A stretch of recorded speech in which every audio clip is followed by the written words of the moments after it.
The beginning after the end के एक नए एपिसोड में आप सबका स्वागत है। एपिसोड के शुरू में हमें उसी फ्लाइंग कासल को दिखाया जाता है। तेसिया अपने ग्रैंडफादर से कह रही है कि वो लड़ सकती है, उसे जाने दे, पर लॉर्ड वेरियन वो उसे जाने दे ही नहीं रहे थे। वो बार बार कह रहे थे कि तुम हमारे लिए बहुत बड़ी एसेट हो। वहीं पे एल्दिर भी बैठे हुए थे। वो भी वेरियन की बातों में हामी भरता है, कहता है कि उसे अभी के लिए जाने देना बहुत रिस्की होगा। पर दोनों की बातें सुन के भी तेसिया मान ही नहीं रही थी। वो जाना चाहती है और इसी वजह से गुस्से में वो वहां से निकल जाती है। उसके जाने के बाद वेरियन वो बहुत चिंता में था। वो एल्दिर से पूछता है, आपको क्या लगता है, क्या हम सच में उसके साथ ये सब ठीक कर रहे हैं ना? एल्दिर कहता है, हाँ, आपको भी पता है आपकी ग्रैंड डॉटर आर्थर लेविन के लिए कितने ज्यादा मायने रखती है और उसकी वजह से आर्थर की जजमेंट वो इम्प्लाई करेगा। सीन शिफ्ट होता है दूसरी तरफ। हम टेसिया को गुस्से में बाहर जाते हुए देखते हैं। वो गेट पे पहुंचती है, जाती, पर वहीं पे उसे रोक दिया जाता है। कहा जाता है कि लॉर्ड एल्दिर या फिर लॉर्ड वेरियन किसी से भी कोई भी परमिशन नहीं मिला है। पर तभी वहाँ पे लॉर्ड वीरे आती है और दरवाजा खोलने के लिए कहती है क्योंकि वो जाना चाहती है। टेसिया थोड़ा सा चौंकती है, पर इस तरफ वीरे को देख के वो लोग अब दरवाजा खोलते हैं और पूछते हैं कि वो लोग कहाँ जाना चाहते हैं। तभी टेसिया उसे थैंक यू कहती हुए कहती है कि हमें एप्स्टीन सिटी में जाना है। और वो वीरे को कहती है कि आप श्योर है ना कि आप मेरे साथ जाना चाहेंगी?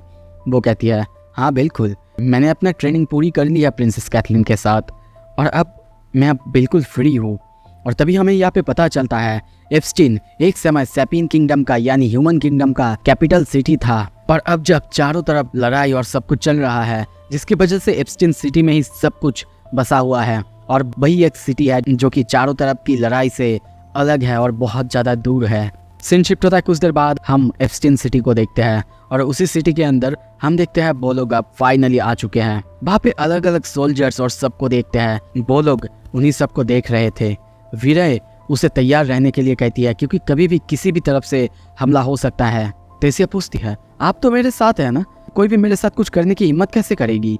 वो कहती है, नहीं, ये वॉर की टाइम है और अब तुम्हें हमेशा तैयार रहना चाहिए।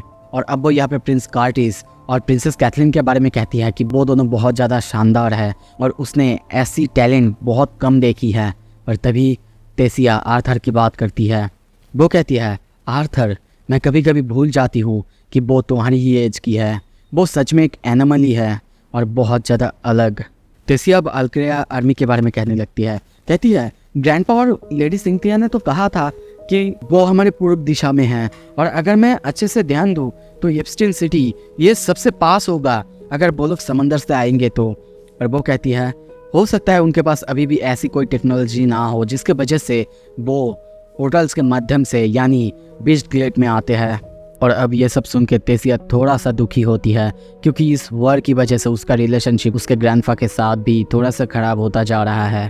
वो यही सब सोचते हुए आगे बढ़ रही थी, पर तभी वो धक्का खाती है। वो बिना देखे अपनी तलवार निकाल देती है और उसे मारती। पर तभी हम देखते हैं ये और कोई नहीं बल्कि एमिली थी। दोनों एक दूसरे के साथ मिलते हैं और बहुत खुश होते हैं। वो लोग ज़्यादा और कुछ बातें करते, पर तभी उसे याद आता है उसे काम के लिए जल्दी जल्दी जाना है। टेसिया पूछती है, क्या मतलब है, आखिर तुम क्या कर रही हो?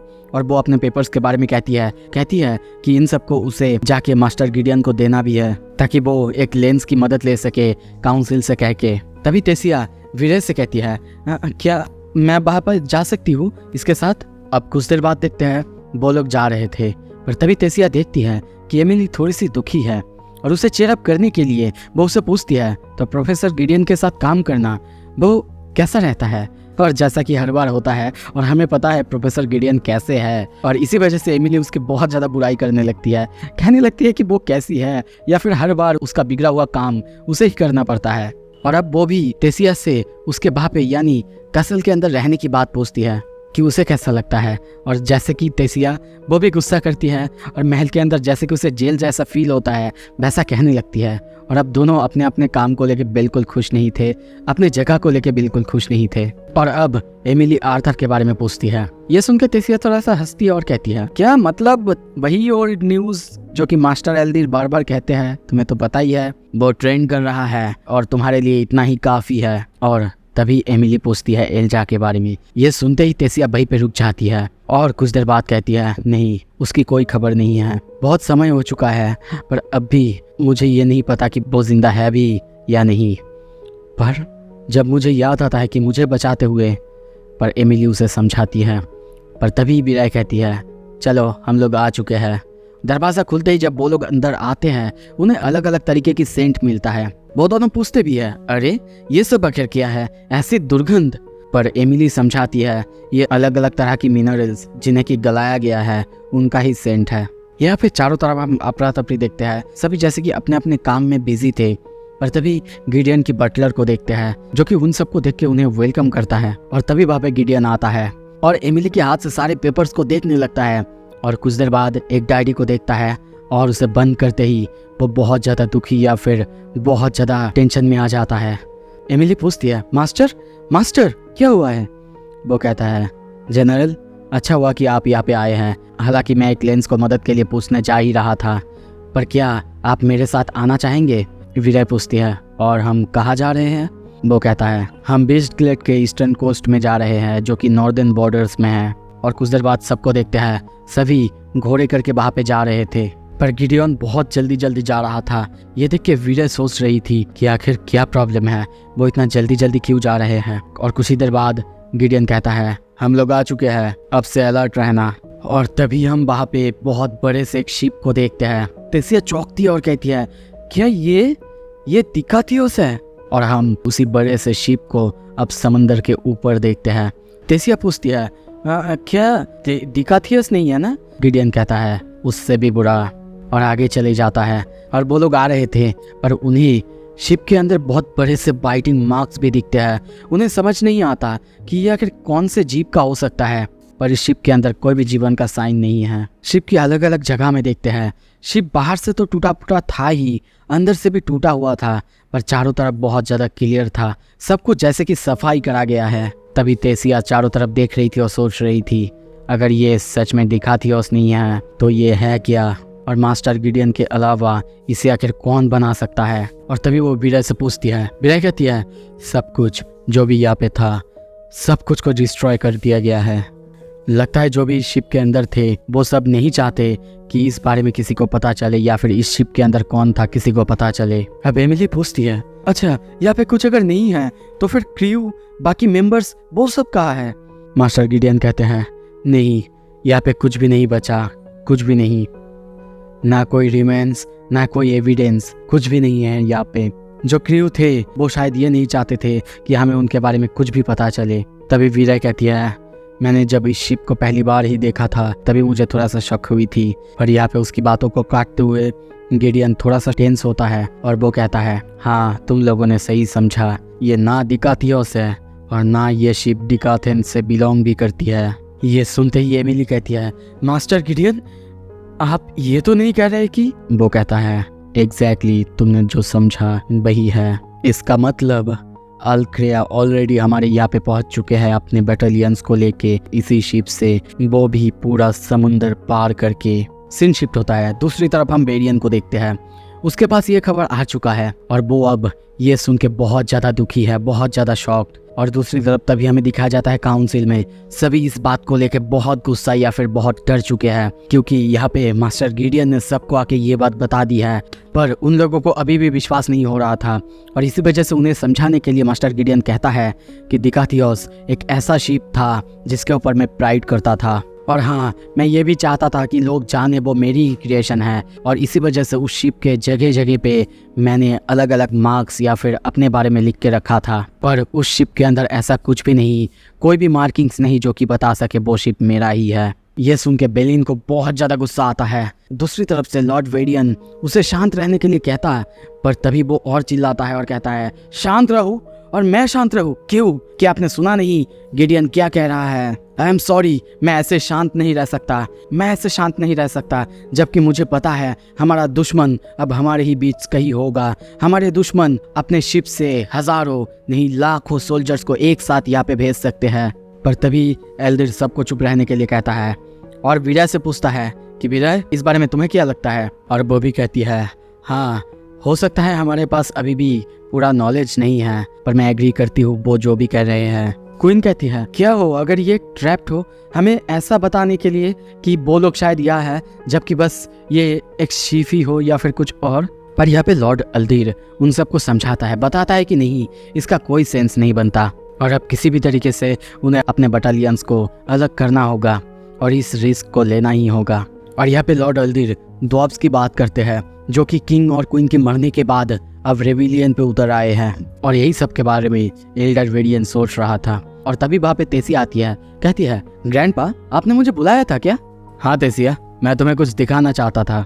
और तभी वो उसी फाइट सीन का प्रोजेक्शन दिखाता है जिसमें कि अल्करिया के सोल्जर्स और दिखातेन के सोल्जर्स फाइट कर रहे थे। पर यहाँ पे अल्करिया के सोल्जर्स दिखातेन के सोल्जर्स को बहुत बुरी तरीके से हरा रहे थे और लगभग मार ही देते। पर उससे पहले लॉर्ड वेरियन सबको रुकने के लिए कहता है, जिसकी वजह से 400 सोल्जर को उसने भेजा था, उनमें से सिर्फ 200 बच पाए हैं, जिनमें से कुछ मेजेस भी मरे हैं। और ये फाइट 5 दिन पहले की फाइट है। और अब वो उसे कहते हैं, हाँ तेसिया, मुझे पता है वॉर शुरू हो चुका है और तुम हमारे लिए वॉर में एक बहुत बड़ी एसेट हो। मैं ये नहीं कह रहा हूँ कि तुम एक अच्छा सोल्जर नहीं, बल्कि तुम एक सबसे बेहतरीन सोल्जर्स में से हो और एक बहुत अच्छी मेज, एक बहुत टैलेंटेड मेज भी हो। पर नो मैटर तुम कितने पावरफुल हो, फिर भी तुम बस एक पर्सन हो जो ज़्यादा कुछ नहीं कर सकती उस आर्मी के खिलाफ।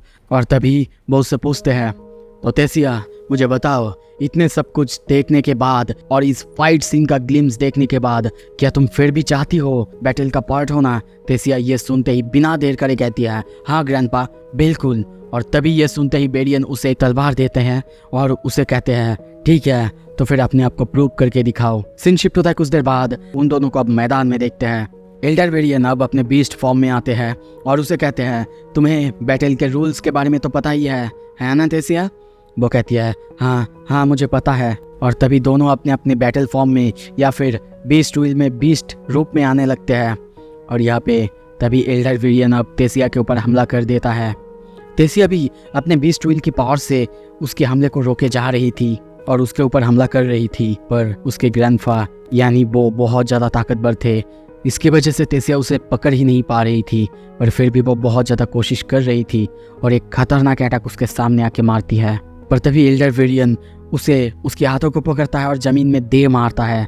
पर इस तरफ तेसिया ज़मीन में गिरने से पहले ही उसकी बीस्ट व्हील की मदद से अपने आप को बचा लेती है। ये सब देख के वेरियन कहता है, तुम्हारे बीस्ट व्हील के ऊपर तुम्हारा कंट्रोल बहुत बेहतर हो चुका है। और अब तेसिया बहुत खतरनाक तरीके से वेरियन के ऊपर हमला करे जा रहा था।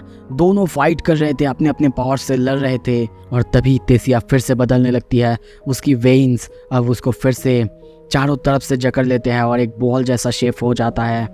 ये देख के वेरियन फिर से थोड़ा सा डरता है, पर तभी तेसिया उसी बॉल से फिर से बाहर आती है और इस बार और भी ज़्यादा पावरफुल होके बाहर आती है, क्योंकि उसकी आंखों के चारों तरफ हम ग्लो होते हुए देखते हैं।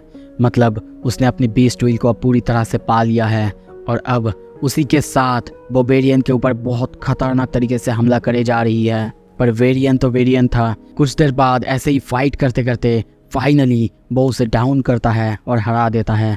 पर तेसिया वो कहती है, मैं हार गई ग्रैंडफा, मैं हार गई, मैं एक हिट तक आप पर नहीं कर पाई। I am sorry. पर तभी वेरियन कहता है, बैटल फील्ड में तुम मुझे कमांडर कह के बुलाओगी, समझ गए ना? ये सुनते ही तेसिया चौंकते हुए उसकी तरफ देखती है। सो ये एपिसोड यहाँ पे ख़त्म होता है। अगला एपिसोड जल्दी आएगा। अगर आपको जल्दी से जल्दी देखना है सब्सक्राइब करो। और हाँ, एलोटियम का एपिसोड 3 शायद आ चुका होगा, अब तक नहीं आया तो आ जाएगा, आप जाके उसे भी देख सकते हो। बहुत ही अच्छी सीरीज़ है। Thank you so much, stay tuned.